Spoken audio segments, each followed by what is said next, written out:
পৃথিবীর প্রাণী জগতের কিছু প্রাণী আছে যাদের সৌন্দর্য অতুলনীয়। তাদের মধ্যে একটি হলো মেরু ভাল্লুক। এই মেরু ভাল্লুকের দৈর্ঘ্য প্রায় 7 থেকে 8 ফুট পর্যন্ত হয়। পুরুষ মেরু ভাল্লুক স্ত্রী মেরু ভাল্লুকের থেকে অনেকটাই ওজনে ভারী হয়। পোলার ভাল্লুক অসামান্য সাঁতারু। বসন্তের শেষের দিকে আর্কটিকের তাপমাত্রা বাড়তে শুরু করলে মেরু ভাল্লুকের বংশ বৃদ্ধি করার সময় আসে।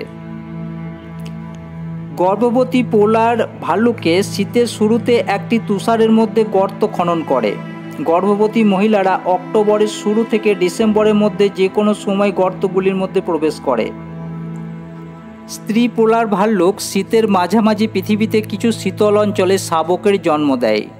এই ভাল্লুক সাধারণত 2টি শাবক, তবে মাঝে মাঝে 3টি বা খুব কম 4টি শাবক জন্ম দিতে পারে। এই ভাল্লুকগুলো আর্কটিক সার্কেলের সীমান্তবর্তী দেশগুলিতে বসবাস করে। কানাডা, রাশিয়া, গ্রিনল্যান্ড, নরওয়ে এবং মার্কিন যুক্তরাষ্ট্রের আলাস্কায়।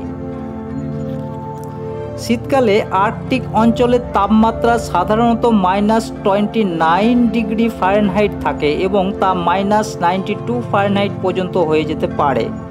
শারীরিক অভিযোজন এদেরকে শরীরের তাপ ধরে রাখতে এবং বরফের বাসস্থানের সাথে মানিয়ে নিতে সাহায্য করে। পোলার ভাল্লুকের পশমের বাইরের স্তরটি ফাঁপা, যা আলো শোষণ করে। পশমকে সাদা ধপধপে দেখায় এবং সেই জন্য এরা বরফের মধ্যে সহজেই ছদ্মবেশে থাকতে পারে। এদের পশমটা সাদা রঙের হলেও এদের চামড়া কিন্তু কালো হয়। মেরু ভাল্লুকের প্রায় ত্বকের নিচে চর্বির ঘন একটা স্তর থাকে, যা শরীরের জন্য তাপ আটকে রাখার সুরক্ষা হিসাবে কাজ করে। ভাল্লুকের বৃহত্তম প্রজাতি হলো মেরু ভাল্লুক।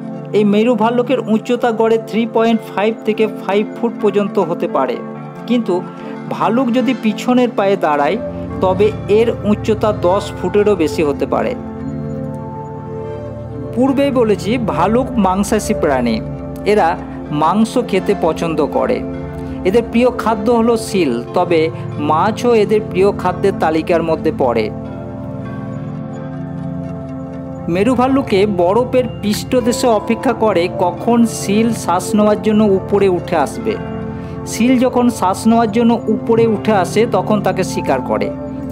অনেক সময় বরফের উপরে ঝাঁপিয়ে ঝাঁপিয়ে বরফ ভেঙে বরফের নিচে যে প্রাণীগুলো থাকে সেগুলোকে শিকার করে এই ভাল্লুক। কোনো একটা নির্দিষ্ট প্রাণী বেঁচে থাকে তার বাস্তুতন্ত্রের উপরে। বাস্তুতন্ত্রের ক্ষতি হলে খাওয়ার জোটে না, বংশবৃদ্ধি ব্যাহত হয়। তার ফলে ধীরে ধীরে নিজেদের অস্তিত্ব লড়াইয়ের সংগ্রামে তাদেরকে হার মানতে হয়। তেমনই অবস্থায় পড়েছে মেরু ভাল্লুক। গ্রিন হাউস গ্যাসের প্রভাবে পৃথিবীর গড় তাপমাত্রা বাড়ছে, ফলে 2 মেরুর বরফের পরিমাণ একটু একটু করে কমে আসছে, আর তাতেই প্রভূত সংকটের মুখে পড়েছে এই মেরু ভাল্লুক।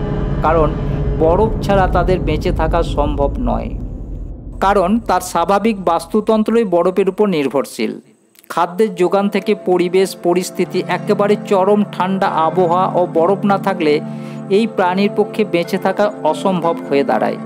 আর ক্রমে মেরু অঞ্চলে সেই বরফের পরিমাণ কমছে বলেই তারা খাদ্য পাচ্ছে না, সন্তানদের বড় করার সুযোগ পাচ্ছে না। সাধারণত মাছ শিকার করে বা জলজ প্রাণীর যোগান যদি না থাকে তাহলে ভাল্লুকেরা না খেয়ে মরে যাবে। গবেষক মালনার ব্যাখ্যা করে বলেছেন, এই প্রজাতির প্রাণী শিকার করার জন্য বরফের প্রয়োজন, কারণ মাটিতে এদের পেট ভরা মতন যথেষ্ট খাবার পাওয়া যায়। তবে মেরু ভাল্লুক একেবারে অনেকটা পরিমাণে খেয়ে দীর্ঘদিন না খেয়ে থাকতে পারে। এদের শারীরিক গঠন এমন হওয়ায় এখনও বেঁচে থাকার একটা ক্ষীণ আশা রয়ে যায়। মেরু ভাল্লুক নিজের শক্তি সঞ্চয় করে দীর্ঘদিন না খেয়েও চলতে পারে বলে এত দূষণের পরেও এরা টিকে আছে।